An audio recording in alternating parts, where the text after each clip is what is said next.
Good evening and welcome to the RocketLab broadcast for the Viva La StriX mission, our next Electron launch for constellation operator Synspective. It is a beautiful clear evening over Launch Complex 1 at 9:16 p.m. here in New Zealand as we count down to liftoff for Electron's 9th launch of the year and our 9th mission for Synspective's Earth imaging constellation. My name is Muriel Baker and I'm joining you from our Mission Control Centre in New Zealand alongside my co-host Julian Spice to take you through tonight's mission. Thank you very much, Muriel. It's great to be here for Electron number 88. We're about 15 minutes away from our targeted liftoff time of 9:33 p.m. New Zealand or 0933 UTC. For our viewers in the States, that's a very early 5:33 a.m. Eastern and 2:33 a.m. Pacific. At this stage, weather conditions are cooperating beautifully, and all vehicle, payload, and ground systems are reporting green across the board.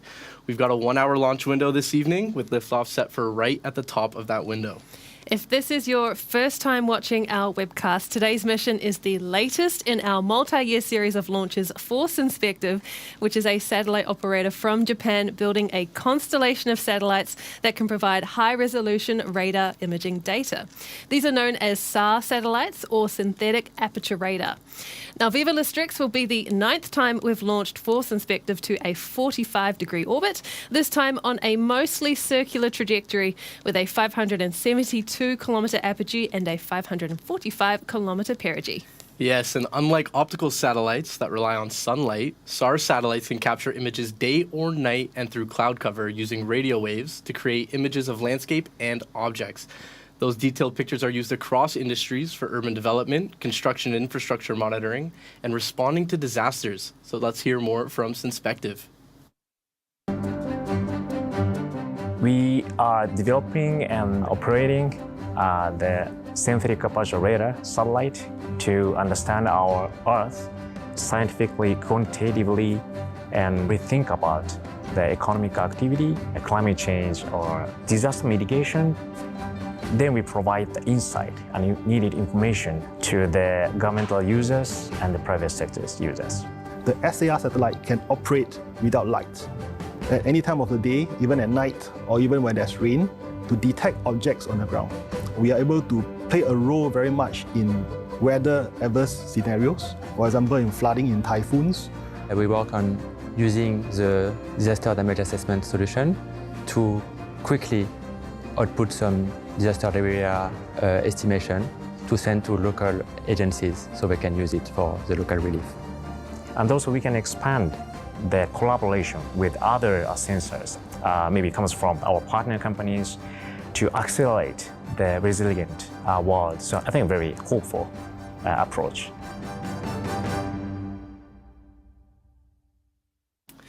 Our launches for Synspective began all the way back in 2020, and we've been the company's sole launch provider ever since. So it's great to be right back to it with the latest StriX satellite ready for launch once again from LC-1.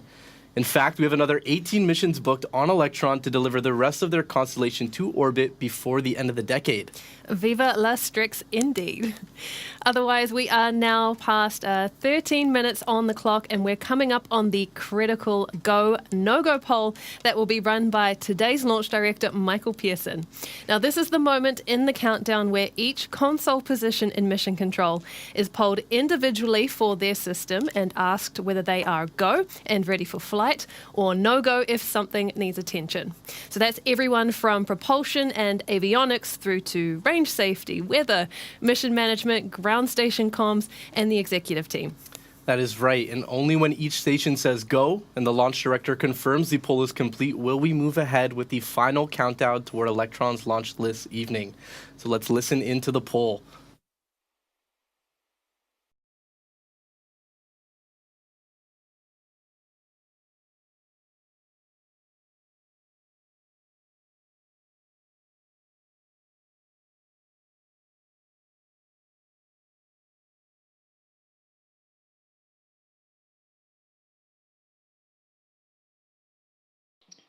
All stations LD on mission, proceeding with the go, no, go sequence.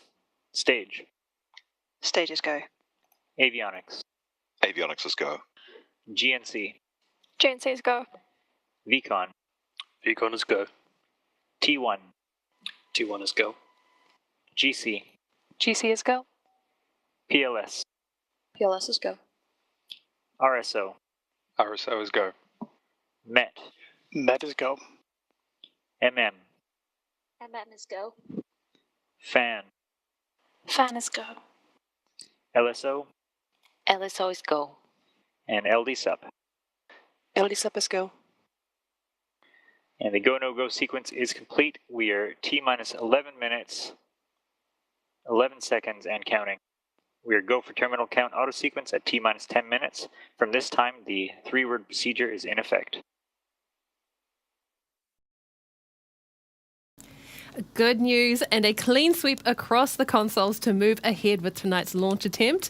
So that T0 liftoff time remains 9:33 p.m. New Zealand local time or 09:33 UTC. Now, tonight's Electron rocket is our usual 2-stage to orbit launch vehicle with a slightly different fairing than normal. Electron's nose cone is built to accommodate the wide body of the StriX satellite, which is a custom solution we've rolled out for a few launches now, which means satellite operators don't have to build to the constraints of a standard fairing option. Otherwise, from the arrowhead fairing down across Electron, our carbon composite rocket is in its usual 2-stage configuration. That includes 9 engines at the bottom of the first stage and a 10th engine made specifically for space attached to the second stage. And in case you didn't know, that Rutherford engine is actually the world's first 3D printed battery-powered rocket engine. That's right. And in fact, our 1000th Rutherford engine recently rolled off the production line at our engine development complex in Long Beach, California, a very cool milestone.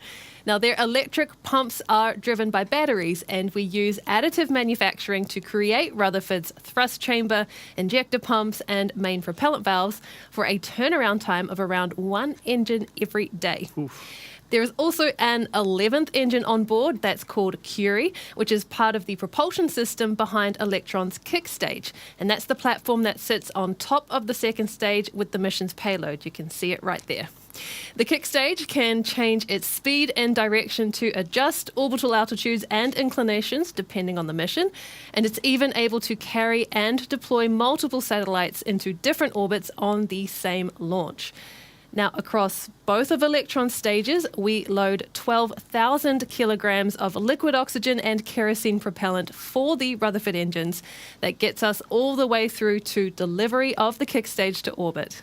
And if you were curious, where Electron looks white is where the liquid oxygen inside its carbon composite tank is causing any moisture on the outside of the rocket to freeze. And the venting you see near the top is the release of liquid oxygen buildup as the tanks fill and circulate.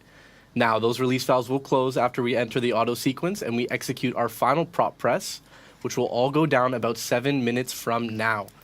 So while that prop load continues, we're actually going to shift focus from Electron for just a few moments to what is the latest with Neutron, our medium-lift reusable rocket that we are preparing for launch later this year. Because there has been lots of exciting activity across propulsion testing for its Archimedes engine, with both Stage 1 and Stage 2 vacuum versions being tested across the full range of gimbal angles out at Stennis Space Center in Mississippi. Yes, and meanwhile, at another one of our facilities, we've been simulating stage separation with test articles of Neutron Stage 1 and 2. How we separate those stages is probably Neutron's most novel capability. We hang its second stage inside the first stage before it's deployed along interior rails and out the mouth of the Hungry Hippo fairing. Doing it this way means we can keep Neutron's fairing halves attached to the first stage and bring them back to Earth in one piece for reuse on another flight without having to fish them out of the ocean or use another method to collect them first. It's pretty cool to see it all coming together across our different sites. So here is a quick recap with the highlights of the action taking place for Neutron. Stage TD on LV. TD stage. Prepare, unlock, separation locks. Unlocking separation locks in 3, 2, 1, mark. Executing test in 3, 2, 1, mark.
so much awesome neutron activity lately, and there is so much more to come in the weeks and months ahead before the full vehicle comes together in Wallops Island in Virginia, and we can't wait to see it.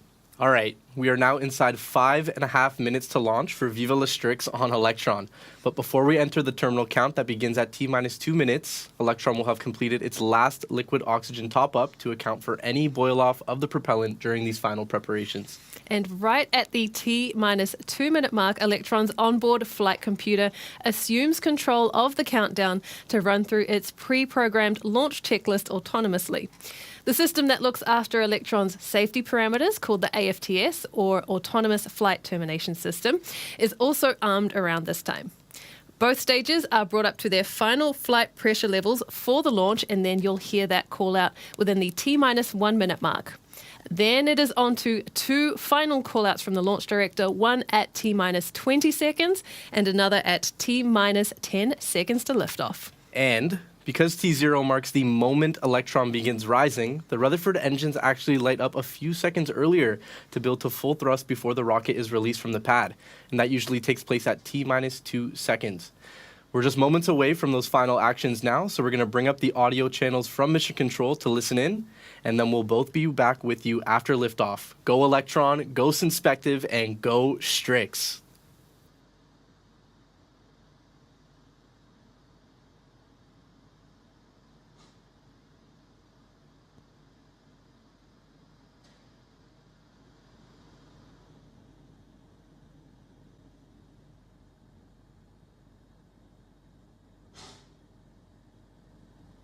LD, GC mission cord.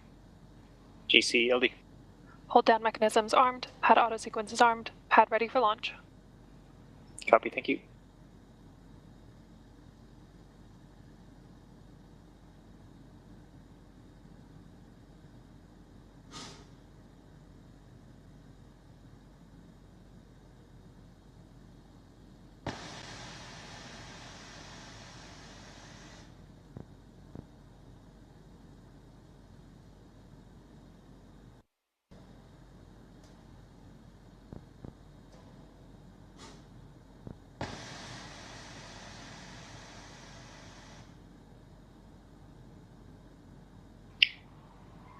All stations LD on mission. From now, there should be no red flags on your critical LCCs. VCON LD mission. LD VCON. Lock auto sequence and confirm. Auto sequence is locked. Confirm all flight computer ASGOs are green. All ASGOs are green. And all stations, we are go for auto sequence start at T-minus 2 minutes. LD is go for launch.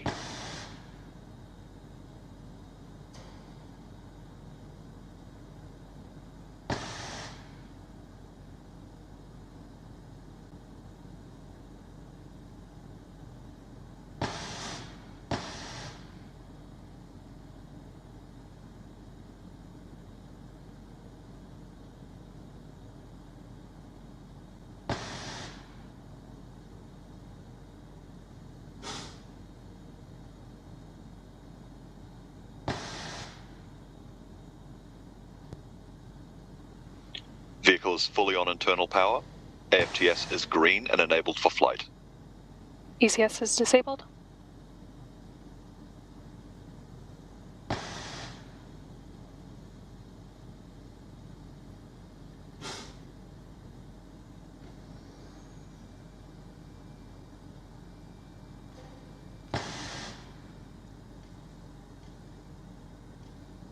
Lock slot is complete. System is in recirculation.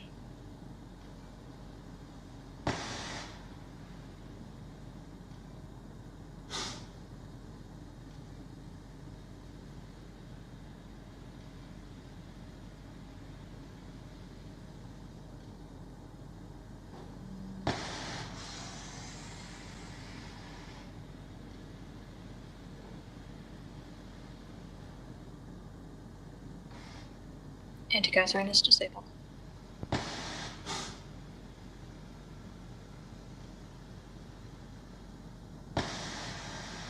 Stage 1 and 2 tanks suppressed. High flow engine purge enabled.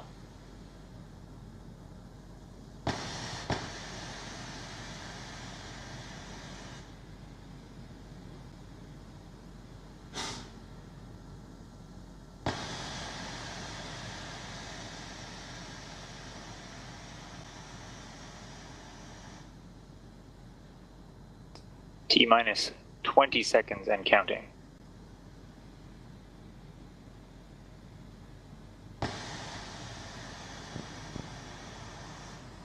Ten, 9, 8, 7, 6, 5, 4, 3, 2, 1. Liftoff. Are we just moving ahead and taking on the path?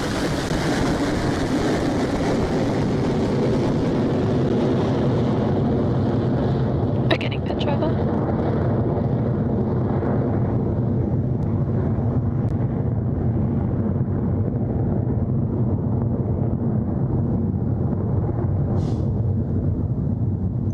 Stage 1 propulsion nominal. Liftoff for Electron and Viva La StriX, now on its way to orbit for the 9th time from LC1 for Synspective. And we are 43 seconds into flight now with our first milestone coming up, and that will be max Q, or maximum aerodynamic pressure, which is the moment when the combination of electrons' velocity and the atmosphere's density creates the greatest amount of stress against the rocket. So let's listen now for the call out from GNC in mission control. Supersonic approaching max Q.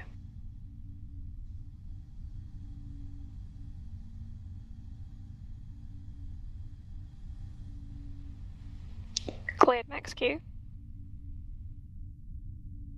You heard it there. We have cleared max Q on our way to Leo for Synspective. Electron is now more than 16 kilometers above Earth and traveling at more than 1,900 kilometers an hour. That's thanks to those 9 Rutherford engines at the bottom of Electron's first stage, which are more than halfway through their expected burn time before we reach our first stage separation milestone. What that involves is MECO, stage separation, and then engine ignition for the second Rutherford engine. MECO comes first, which is when the first stage power pack shuts down just a couple of seconds before the second stage is released.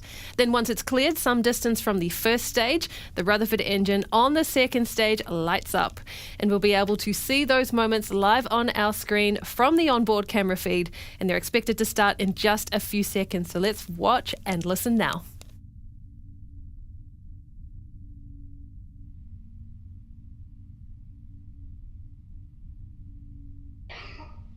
15 seconds till staging.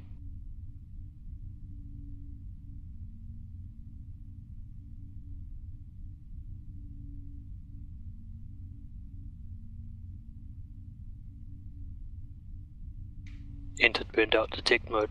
MECO confirmed. Stage separation confirmed. Stage 2 ignition confirmed.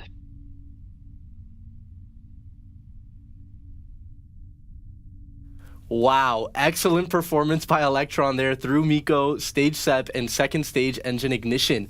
That Rutherford engine on Electron's second stage there is running beautifully as expected. That means the next event on the mission timeline is fairing separation, which we're expecting that to take place in just a few seconds.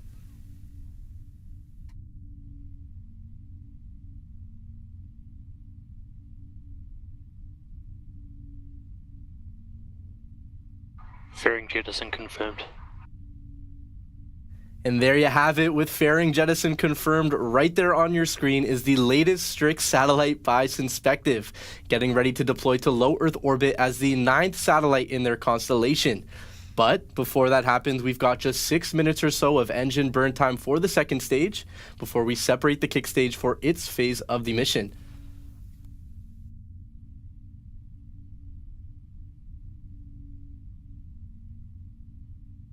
Stage 2 propulsion nominal.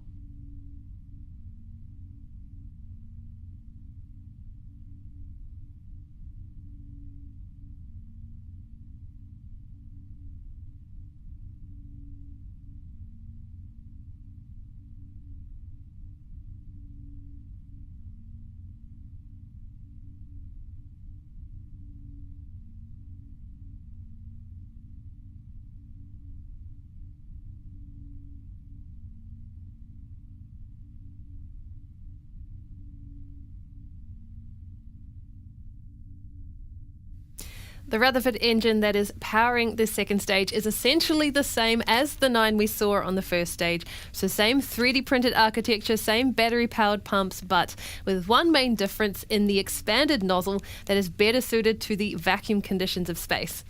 The other difference is that this engine needs to run for a bit longer than the first stage engines did, and that means more battery power to keep it going. So what Electron does is perform a battery hot swap maneuver in the middle of that engine run, and that is something that is unique to the Rutherford and how we operate Electron.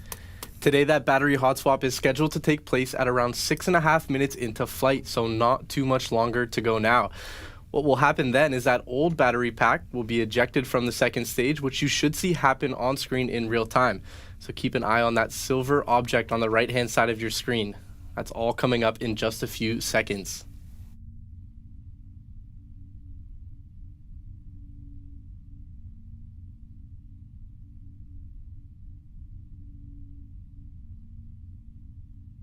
Guidance is nominal, 200 seconds remaining.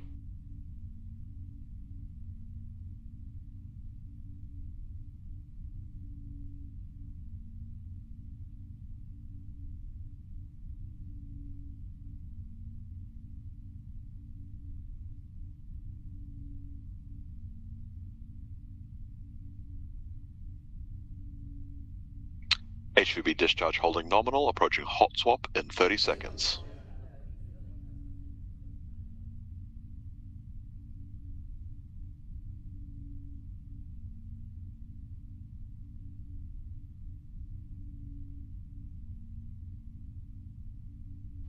Throttling down.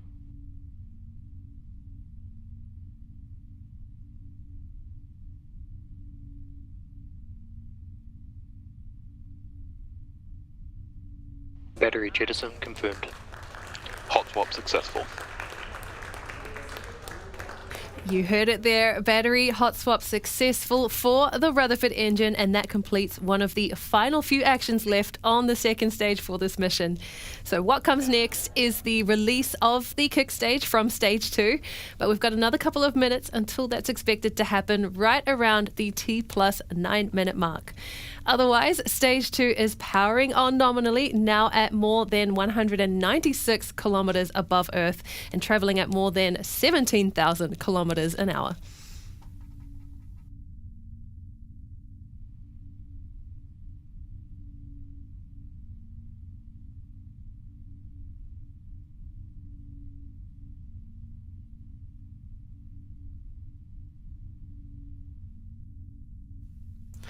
T+7.5 minutes into the mission now. Electron is exactly where we want it to be on its trajectory to Leo for Synspective before we hit kick stage separation from the second stage.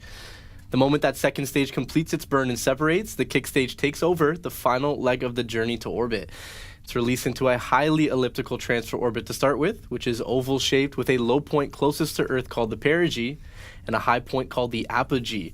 The kick stage's Curie engine then executes a precisely timed burn that adds velocity to lift the perigee to match the StriX's satellite requirements for an almost circular orbit. Now, timing and how long the Curie engine burn lasts for is crucial. If the engines fire too early or too late, we could end up in the wrong orbit for the mission. But that is what the kick stage's guidance computer is designed to prevent. It calculates the exact delta V, or change in velocity, that is needed based on orbital mechanics, which can be a change anywhere from tens to over 100 meters per second of velocity, depending on that final orbit. Then once we reach that desired final state, the kick stage is ready to deploy its payload exactly where Synspective needs it to be.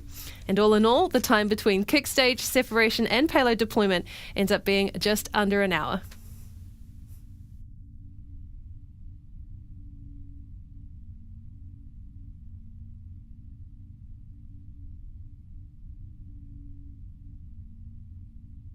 SECO confirmed. Nominal transfer orbit achieved. Stage separation confirmed. perfect. That is the exact performance we were looking for from the second stage. So that is a successful SECO and stage separation, and the kick stage is now on its way toward payload deployment with that StriX satellite for Synspective. Now, the kick stage is in its elliptical coast phase for another 45 minutes or so before the Curie engine fine-tunes the trajectory into a circular path above Earth. We've got some time up our sleeves until the business end of the launch, and that's payload deployment. So for now, we'll be taking a short break while we track the kick stage around the other side of the globe in its 44.89 degree inclination. At T plus 53 minutes, we'll have Curie engine ignition, and we'll be back with commentary to close out the launch just after. So stick around and we'll be right back.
Hello, and welcome back to our coverage for the Viva La StriX mission on Electron's 88th launch. We're in the final moments before we deploy the latest StriX satellite for Synspective, our 9th mission together to build their Earth observation constellation in Leo.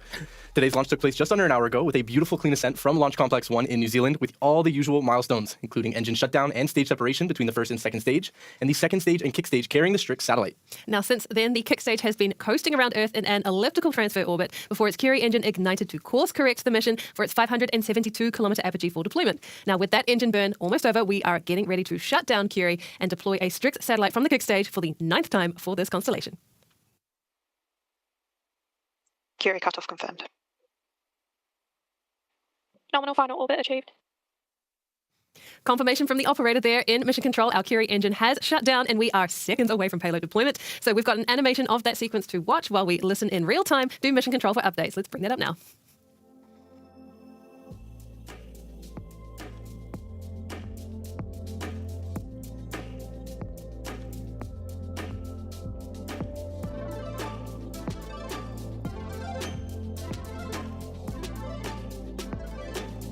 Payload separation confirmed.